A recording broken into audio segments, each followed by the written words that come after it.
Hey folks, Andy Patton here on the final WCC Wednesday of the regular season. I'm going to give my WCC awards in the first two segments and make some predictions for this week's games, all right here on the Locked On Zags podcast. Don't go away.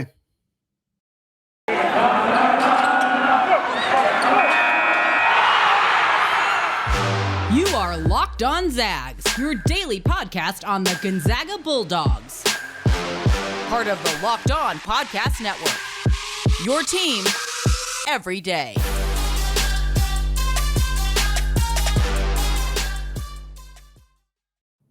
What is going on, y'all? Welcome to the Locked On Zags podcast, part of the Locked On Podcast Network, your team every day. I'm your host and longtime Gonzaga podcaster, Andy Patton, ready to take you through another season of Gonzaga hoops. I want to thank all of you who make this podcast your first listen of the day, and for those of you who have checked out the show on YouTube and hit that subscribe button. If you have not already, I know you are a listener to the show because you are hearing this right now. So go to youtube.com, search Locked On Zags, hit that subscribe button. I really, really appreciate the opportunity to grow both the podcast network and the YouTube channel as well. So thank you to those of you who have checked them both out. Today is WCC Wednesday, and the Zags and most of the rest of the teams in the conference only have two conference games remaining before we head to Las Vegas for the WCC tournament. It is a very wild week of games, not just because it's senior night for a lot of schools and the last opportunity to see some really, really talented players in the WCC, but also because there are significant tournament implications, more so than there have ever been in the final week of the WCC season as well. Of course, Gonzaga playing San Francisco and St. Mary's, two really talented teams vying for NCAA tournament spots. So Gonzaga has an opportunity to help and hurt those opportunities for those two schools. Obviously, San Diego is playing both those schools as well, so they need to pick up wins in those games. BYU's got a couple tough games on the schedule as well and is looking to find a way to add another game to their schedule. The recent report that I saw this morning as I'm recording this is that they are attempting to get a game against Kansas State, which would help them obviously add a nice game to their schedule, potentially pick up a really big tournament caliber win. If they're able to beat Kansas State, it would help their case to be a bubble team if they can continue to win the rest of their WCC games as well. So we'll see how that shakes out. For today, obviously a couple of games left, but I wanted to give a full look at my award predictions / who I would pick. So not necessarily what I think the WCC is going to do, but who I would pick. The first segment here, we're going to go over my picks for WCC first team, second team, and honorable mention, as well as all WCC freshman team. I just went with the same number of players that they did last year. There was 10 guys on the first team, 5 guys on the second team, and 8 players listed as honorable mentions, and then 5 on the freshman team. So we'll just go through them here right now. For the WCC first team, not a surprise. We're starting out with 3 Zags: Drew Timme, Chet Holmgren, Andrew Nembhard. Plenty of words coming later in the podcast about both Drew Timme and Chet Holmgren, who are taking home other awards from the WCC as well, but very obvious choices here. The two big men are some of the leading scorers in the conference, most efficient players, not only in the WCC, but in the country. A huge, huge part of why Gonzaga has ran through the WCC, even though the WCC is a much improved conference from what it has been, even in recent years, but definitely in previous seasons in Gonzaga's history. Nembhard, another very obvious choice, one of the best point guards in the country, Bob Cousy Award finalist. His play was a little bit shaky in the non-conference, particularly in that kind of bad stretch that Gonzaga had against Tarleton State and Alabama and Merrimack and those schools in there. But since conference play has started, Nembhard has been incredible. One of the best assist to turnover ratios in the entire country. 9 assists in the first half in a game a few days ago. Just an incredible jaw-dropping performance from Nembhard, is solidifying himself as one of the best point guards in Gonzaga history, something that I'm not sure. We all knew he was good. We knew he had the chance to be very, very good, but I'm not sure how many of us thought we'd be having these conversations about him being the best point guard in Gonzaga history, but he has played at that level these last few months. Next couple guys, Jamari Bowie was the next very obvious choice for me. Extraordinarily talented player from San Francisco. Numbers have dropped a tiny bit recently, but still one of the highest scorers in the conference and just the best player on arguably the second best team in the conference. And that is arguable. You could say it's St. Mary's. Lately, Santa Clara has been playing extremely well, but throughout the season, San Francisco has been consistently very, very good. One of the 40 best teams in the country per KenPom, per net, and a lot of other rating systems as well. Never quite snuck into the top 25, and they're still a borderline tournament team because they're a mid-major without a solid reputation. So any losses get magnified for them. They're likely, I don't want to say guaranteed, but if Gonzaga defeats them on Thursday, that's another loss on their resume. Not a bad loss, but a loss nonetheless. But Bowie very clearly has earned his spot on this team. He is not the only Don from San Francisco to be on this team. I also included Eugene Misalski, who is having a remarkable season, transferred from San Diego, where he wasn't playing all that much. For him to transfer into the WCC, stay in the conference, and become one of the 10 best players in the conference is a remarkable turnaround. He's one of the most efficient scorers in the country, higher field goal percentage than Drew Timme in conference play this year. So that's certainly an eyebrow-raising number. One of the best rebounders, a good shot blocker and defensive player as well. Absolutely deserves his spot on this list. So 5 guys down, 3 from Gonzaga, 2 from San Francisco. Beyond that, of course, Alex Barcelo from BYU, the only representative from the Cougars on the first team, which is kind of a part of BYU's problem. Alex Barcelo is very, very good. The rest of the team really hasn't done enough around him this season, which is why we saw them go through that really disastrous stretch in the middle of conference play when they lost to Pacific, lost to Santa Clara, got pounded by Gonzaga, and just really struggled. But Barcelo, one of the best three-point shooters in the entire country, a very, very good lead guard, good defensive player, really tough out. He's a really challenging player to defend and absolutely deserves a spot on this list. Next up, Jalen Williams from Santa Clara. Jalen Williams, I've talked about him a handful of times on this podcast. Last week when I had Asher Lowe, the guest on the show, who was the Pepperdine PA announcer, he came on. He talked a lot about Jalen Williams as well. Future NBA player without a doubt in my mind. He's really talented, well-built, physical guard who can shoot from the outside, can get to the rim, can convert from the free throw line, growing as a defensive player. He exploded this year for Santa Clara. I think there was some rumblings that, hey, he's probably going to have a pretty good year here, but he has been an absolute menace this season. It has been really fun to see his development. There's always guys like this in the WCC, just really, really talented guards on other teams. This year between Bowie and Barcelo and Jalen Williams, they're not just good guards who are going to have nice careers in Europe. They're potential NBA caliber guards, and I think that's a good sign of the growth of the WCC. Last couple of guys, Eli Scott from LMU. LMU was a big disappointment this season on the whole. Stan Johnson did not have his best coaching season. The team disappointed from where they were preseason expectations were, but Eli Scott, one of the best scorers in the conference. I believe he's third in the WCC in scoring, about 17 or so per game. Great rebounder, good passer, kind of fills that Draymond Green role for LMU and filled it really well this season. Disappointed for him that he came back for another year and kind of didn't get the results that he wanted, but still absolutely deserving to be on this list. Last 2 guys, Tyler Robertson from the University of Portland. Robertson, I'll talk about him a little bit more later as well, but a do-it-all kind of guard forward for Shante Leggins at UP, transfer from Eastern Washington, came in, averaged 15 points per game, having a really remarkable season for the upstart Pilots. And then last but not least, I had a hard time with this final spot on this team. I think there are a lot of different ways to go here. I think those first 9, I don't want to say they're solidified, but I think it's pretty hard to argue against any of those first 9 players listed. But this 10th spot could go a lot of different ways. I selected San Diego guard forward Marcellus Earlington. Earlington's averaging 13.5 points per game, 6.7 rebounds per game, 1.2 assists per game. He has the highest usage rate in the WCC. So he's the most used player in the entire conference for a team that exceeded expectations in the Toreros. 14 points, 6.5 rebounds per game. This is a very talented player. Now, his field goal percentage isn't great, but again, super high usage. You can kind of expect that that's going to be a bit of a challenge for him. I tossed around a lot. Everybody who made the WCC second team, which we'll get to in a second, I considered them strongly for a spot on the first team, but I ultimately think, you want to give it to a team like San Diego deserves to have somebody on the first team. They exceeded expectations this year. Earlington's very obviously the candidate here, so I think he deserves a spot on this team.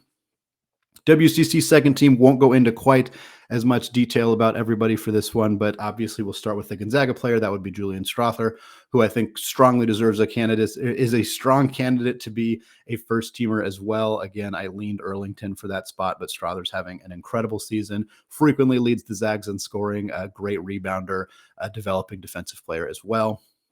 Chris Austin from the University of Portland, again, kind of Tyler Robertson's right-hand man, another outstanding scorer, lead guard caliber player. Jan Zidek from Pepperdine, veteran guy, been around for quite a while, having a really nice season on a team full of freshmen that's kind of rebuilding and redeveloping. He's been a constant presence for them. Matthias Toss, the first player from St. Mary's on this list. It was surprising to me that I couldn't really find room for a St. Mary's player on the first team, despite the fact that St. Mary's is, top 25 team in the country, but they're a very balanced team. Toss is, I think, the best player on that team, or the most impactful player for them. Great rebounder, good low post scorer, good defensive player as well. And then the last spot here, another one that I really struggled with who to put here and who to leave on the honorable mention list. I ended up going with Keyshawn Justice from Santa Clara. Keyshawn Justice is a 45% three-point shooter who averages over 7 rebounds per game. I remember during the broadcast of the Gonzaga game, they talked about how there are very, very few players in the NCAA who average over 7 rebounds and shoot 45% from three. Justice is one of them.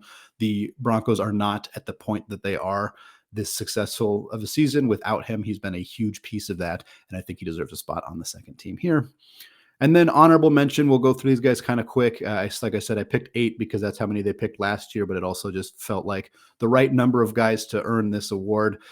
2 Gonzaga players, Rasir Bolton and Anton Watson. That gives the Zags 6 players between these 3 teams, 6 of their 8 players, leaving off Nolan Hickman and Hunter Salas, who are among the rotation players on the team. Bolton and Watson, obviously very deserving of this kind of award. Moses Wood from Portland, who I was really close to picking over Keyshawn Justice for second team. I think either of them could deserve that spot. Wood is a transfer forward from UNLV, having a really nice year for the Pilots.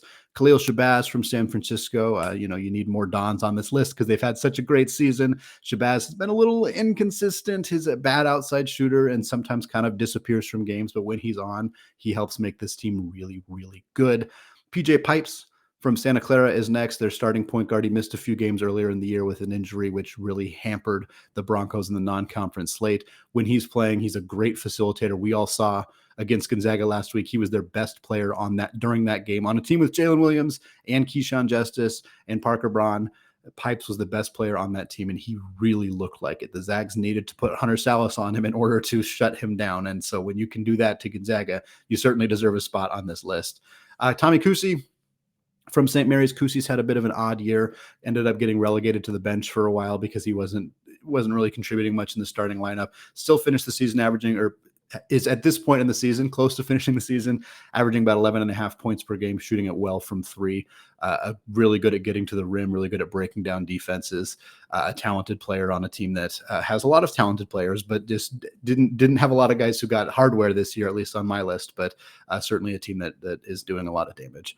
And then the last 2 spots, Jeremiah Bailey from Pacific. We need somebody to represent the Tigers. Bailey, very, very talented player, averaging over 11 points per game. And last but not least, Taijon Lucas from BYU, their starting point guard. Again, BYU has been so singularly dominated by Alex Barcelo and his performances this year, but Lucas averaging over 4 assists per game, one of the best passers in the entire conference, definitely deserves at least a shout on the honorable mention team. And finally, the 5 players I'm picking for the all-freshman team before we move on to the individual awards in the second segment. Without a doubt, all-freshman team, first player, Chet Holmgren, indisputable, won basically every award for all-freshmen, for WCC Freshman of the Week, one of the most talented freshmen in the entire country, so obviously deserves a spot on this team.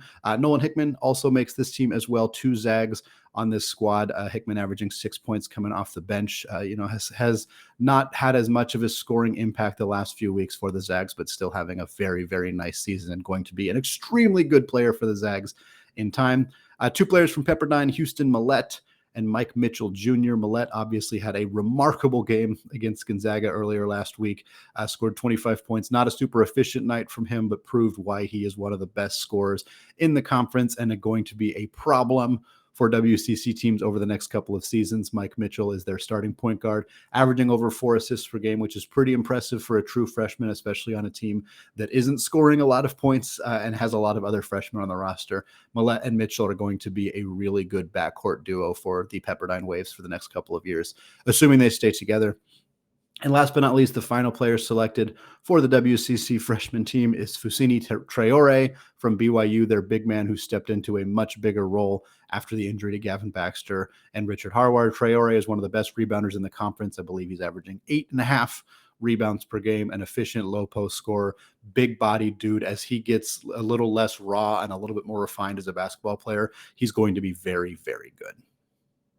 All right, team awards are done. In the second segment, we're going to come back. We're going to look through the individual awards and my picks for each of those. Before we get there, though, let's talk about Built Bar.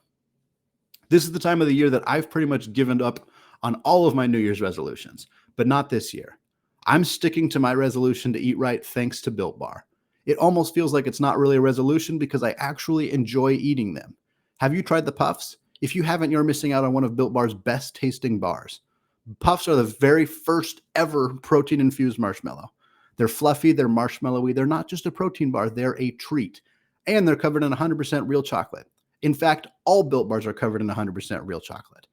A typical candy bar can be anywhere from 200 to 300 calories. Most Built Bars contain 130 calories, 4 grams of sugar, 4 net carbs, and 17 grams of protein. They have mint brownie coconut and coconut almond, and new for this month, white chocolate cookies and cream. They are all delicious, and new flavors are coming out all of the time. Go to Built.com, use promo code LOCKED15, and you will get 15% off your order. That's promo code LOCKED15 for 15% off at Built.com. All right, Andy Patton here to introduce our new sponsor, Homefield. Homefield is a premium collegiate apparel brand out of Indianapolis, offering incredibly comfortable, officially licensed apparel with vintage college designs. Homefield is kicking off Big New Saturday Season 3, where they launch a new school on their site every Saturday for 8 weeks straight. Gonzaga was week 2. Homefield dug through the archives and history of Gonzaga to find unique logos, mascots, and moments to make thoughtful decisions for Zag fans, and they launched the Gonzaga Collection on January 29th. The Zags Collection has 14 pieces of apparel in the collection, including t-shirts, hoodies, and crew necks. It's all vintage. The designs are incredible. I have 3 pieces myself. I wish I had all of the 11 other ones because they are all phenomenal designs, super comfortable clothing, unique designs. This is stuff you need before March Madness. You're going to want to be wearing this during the NCAA tournament. I promise you that. The good news is new customers can get 15% off their first purchase from Homefield using code LOCKEDONZAGS at checkout at homefieldapparel.com. All right, segment 2, still Andy Patton, still Locked On Zags, still going through WCC Awards season. We got 2 games left for most of the teams in the conference, so it's a good chance to look at the WCC Awards, get an opportunity to see who we think might take home some hardware this year. We talked about all of the team awards in the first segment. Now we're going to look at some of the individual player awards, starting with the WCC Player of the Year. My pick for that award, drum roll please, Drew Timme. Now, I don't think this is a particularly controversial take. I think the primary candidate for this award that's not Drew Timme is Drew Timme's front court mate, Chet Holmgren. Chet Holmgren has some other awards that he's going to win potentially as well.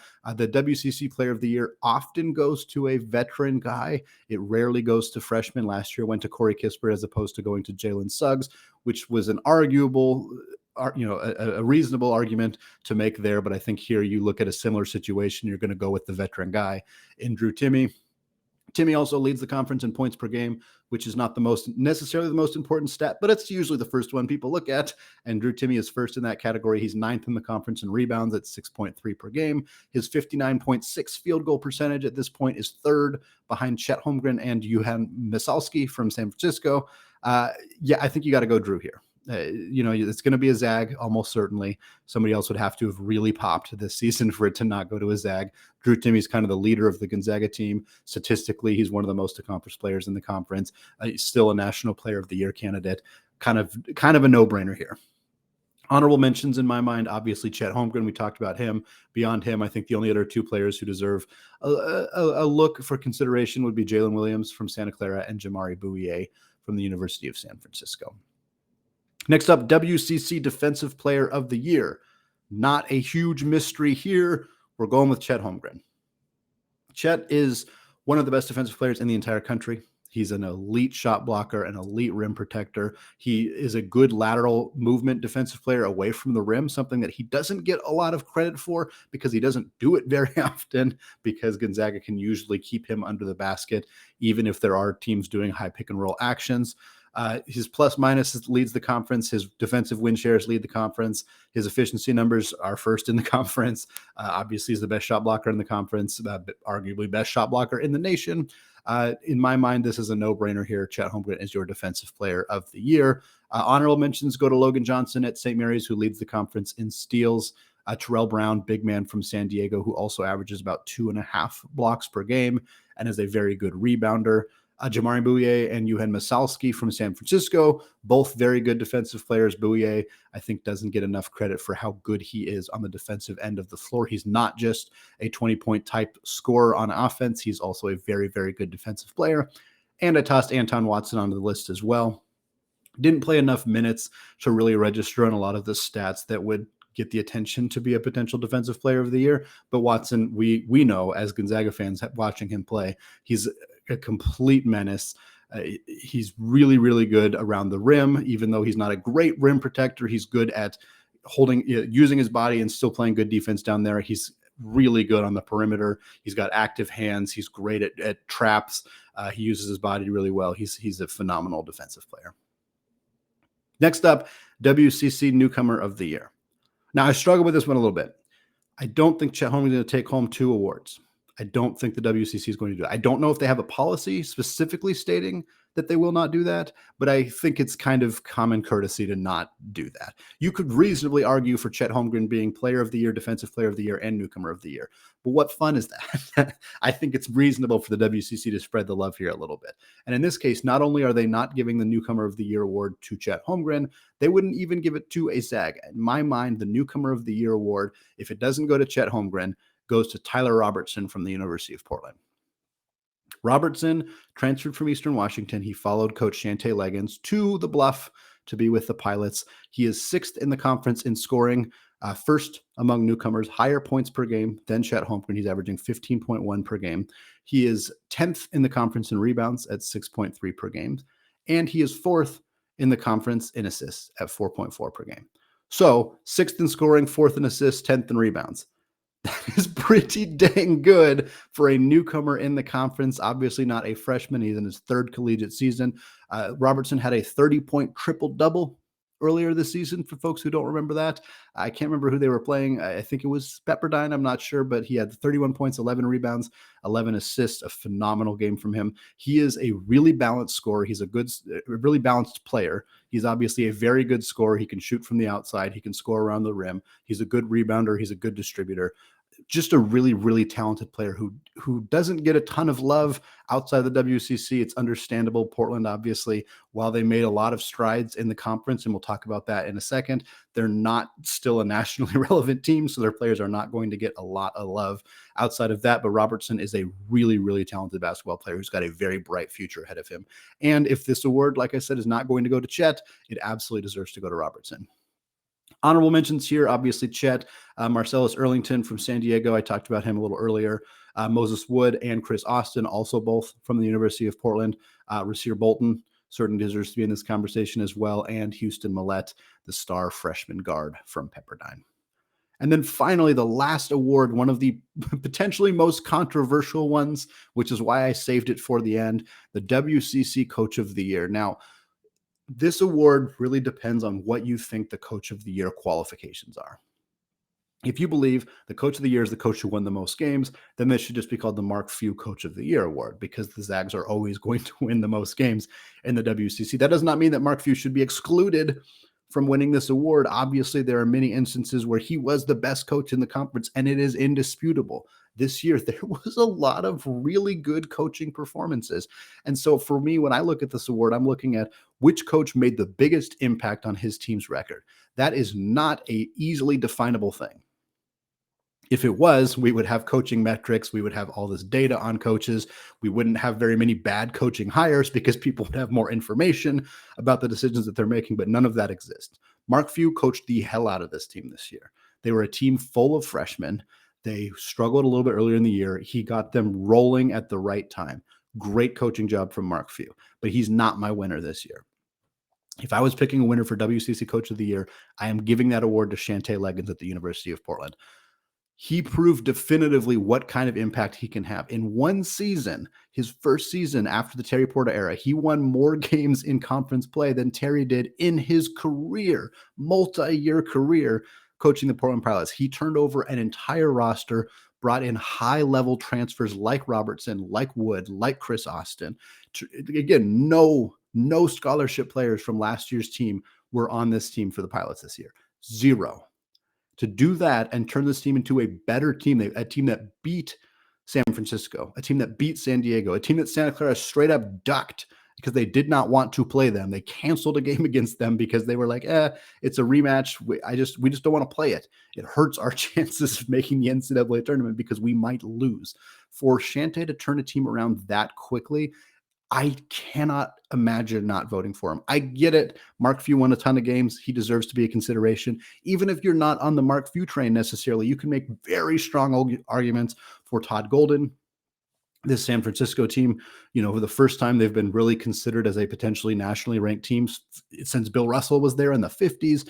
Like this is a team that's going to likely make the NCAA tournament. It's not a guarantee, but if they do make the NCAA tournament, it'll be the first time in a really long time. It's hard to not give consideration to him.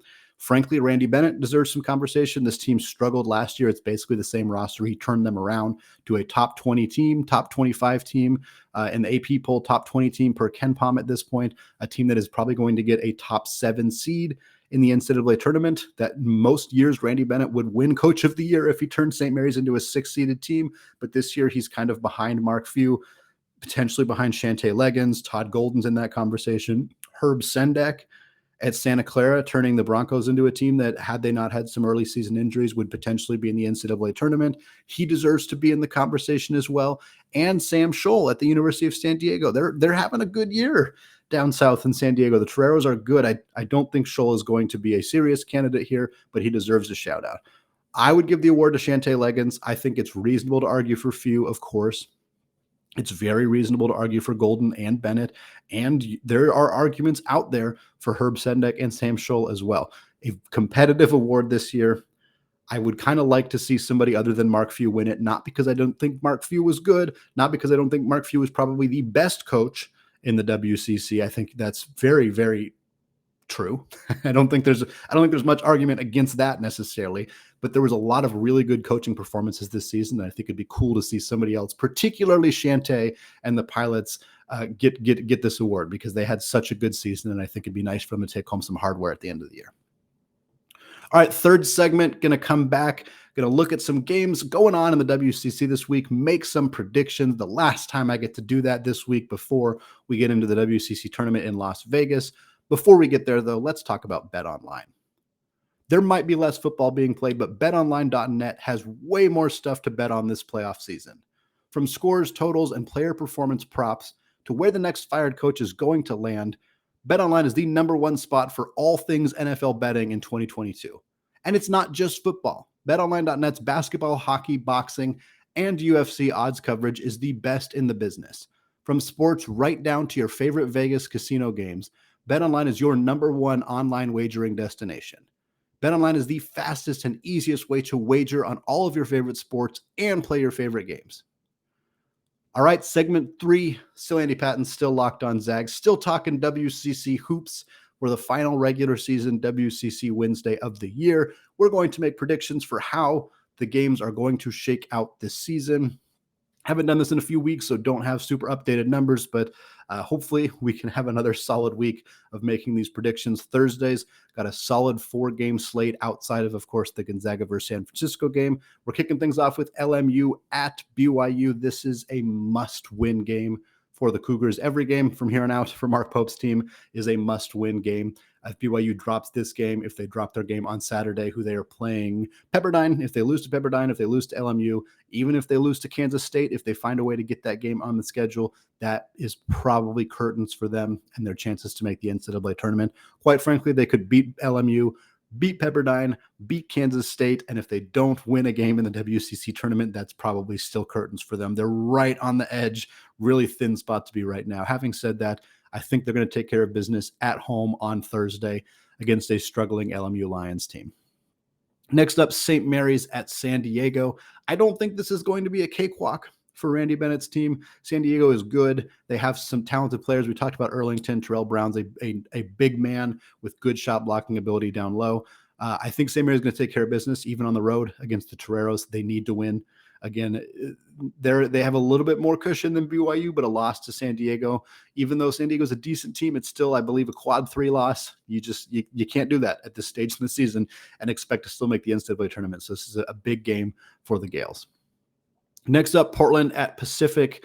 I think on the road for the Pilots, I still think they take care of business. Pacific is just not very good this year. They haven't played particularly well. Portland, obviously with Wood and with Austin and Tyler Robertson, have been playing really good basketball lately. Shante seems to really have this team where he wants them to be. I think they're going to go head out on the road and pick up a victory here against the Tigers. And the final game on Thursday, Santa Clara at Pepperdine. Santa Clara is just too good. Jalen Williams, PJ Pipes, Parker Braun, they're just a really, really talented team. And Pepperdine is seeming to kind of find their footing a little bit more so than they have in the past. They're freshmen, they're healthy now. They're playing pretty well together. I think that they might give them a little bit of a run, give them a bit of a game, especially at home. But I think Santa Clara is just overwhelmingly a better basketball team, and that's talent wins out most of the time. And I think they're going to take a win there. All right, moving on to the 4-game slate on Saturday. Again, this does not include Gonzaga's game against St. Mary's. San Francisco at San Diego, first game. This is a tough week for the Toreros. They host both St. Mary's and San Francisco. It would be nice if they could pick up a win in their final 2 home games of the regular season. Unfortunately, I just do not think that they're going to. San Francisco needs this game. If we assume they're losing to Gonzaga on Thursday, they cannot lose to San Diego. That's it. That's curtains for them, without a doubt in my mind. If they lose both of their final 2 games this week, I think they're done. If they lose to Gonzaga, if they beat San Diego, if they pick up a win in the WCC tournament, now we're talking about a team that's probably going to be on the right side of the bubble conversation come Selection Sunday, but this needs to be a win for them. So unfortunately for San Diego, I think they're dropping their final 2 games of the regular season, but it's a nice service for them to provide because it helps keep the dream of at least a 3-bit WCC alive. If San Diego picks up a win in either of these 2 games, it probably has a pretty significant impact on the ability of this conference to put multiple teams into the NCAA tournament. Next up, Portland at Santa Clara.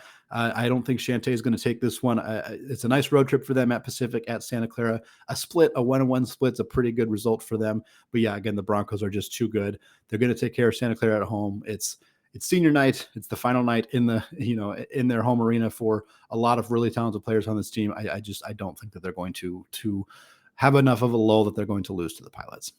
Next up, Pacific at LMU, a particularly unexciting game going down in the WCC. These are probably the 2 teams that I have the least interest in watching. No disrespect to Eli Scott or Jeremiah Bailey or those 2 teams in particular, just not a lot of fun basketball going on in those 2 games.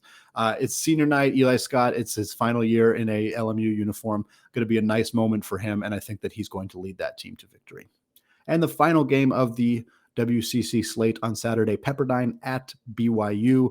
Senior night for the Cougars. The place is going to be packed. Final game for potentially a handful of players on that BYU roster, and BYU has everything to lose. They cannot lose this game. So I think they're going to go out and win.